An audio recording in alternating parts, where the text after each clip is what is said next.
अस्सलाम वालेकुम दोस्तों, की हाल चाल ने जनाब। तुसीं वेखदे पे हो अपना देश पंजाब टीवी ते मैं तुहाडा मेज़बान मुहम्मद नदीम खरल। यारां वास्ते एक ईद उल अज़हा की खुशी दे विच एक बेहतरीन तोहफा लैके हाज़र होया। मैं इहनूं सुबह तीसरा है तो 26 लीटर दुध की साढ़े को गारंटी है। मालिक डिमांड 9.5 लाख रुपए कर रहे तो ये जनाब तीसरे सूबे की कोई बंदा दोस्त बयाना कर सकता है। ईद का तोहफा है सजना वास्ते एक मझ।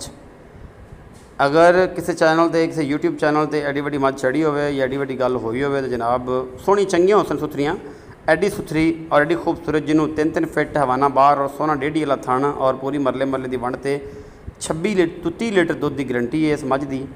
और ईद का तोहफा है सजना वास्ते। मालिक 9 लाख रुपये डिमांड रखता जी दी। बाकी तुहाडे सामने ये सून चो 1 या 2 दिन अजे लैंदी है। कोई सज्जन साडे नाल बयाना कर लवे 15 दिन बाद 24 तो 26 लीटर दुध चुआ देंगे। बाकी माल का मुल होंदा है, खूबसूरती का मुल होंदा है, सारी चीज़ का मुल होंदा है। तुसीं आप समझते हो, कोई लम्बी चौड़ी गल नहीं। ईद का तोहफा है। अगर वीडियो लगे अच्छी तो वीडियो में लाइक शेयर तो कमेंट जरूर करना और अपनी राय नाल जरूर आगाह करना कि मैं नीली दी चंगी है या नहीं है, मैं रावी है, मैं मल्लू मोड़ है, मैं कितों दी है, मैं कुंडी है। मैं दी साडी गारंटी हैगी है 26 तो 30 लीटर। असी 15 दिन बाद 24 लीटर दुध चुआ देंगे। लेकिन अल्लाह के फजल नाल मैं इस बारी 26 तो 30 लीटर दुध करेगी इंशाअल्लाह। कि पिछले सूबे का रिकॉर्ड 24-25 आम घर दी मैं, कोई व्यापार दी नहीं, कोई किसी मामले दी नहीं, तुहाडे सामने। और एक ऐसा ब्रांड है कि जिन्होंने वेख के अल्लाह के फजल नाल तुसीं सारे दोस्त कहोगे कि वाकई अज कोई नीली का एक ऐसा ब्रांड चढ़िया है। डिमांड तुहानूं दस दी है, मुहब्बत प्यार दे नाल है, गलबात होवेगी, करांगे और इंशाअल्लाह भी हमेशा होंदी रहेगी। ये जनाब जेड़े दोस्त नूं पसंद आवे जनाब वीडियो के उपर नंबर चल रहा है उहदे नाल जनाब रब्ता कर सकते हैं, मेरे नाल कर सकते हैं।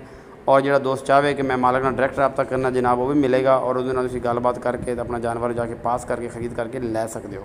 जिहदे सानूं कोई किसी किस्म का कोई एतराज़ भी नहीं इंशाअल्लाह।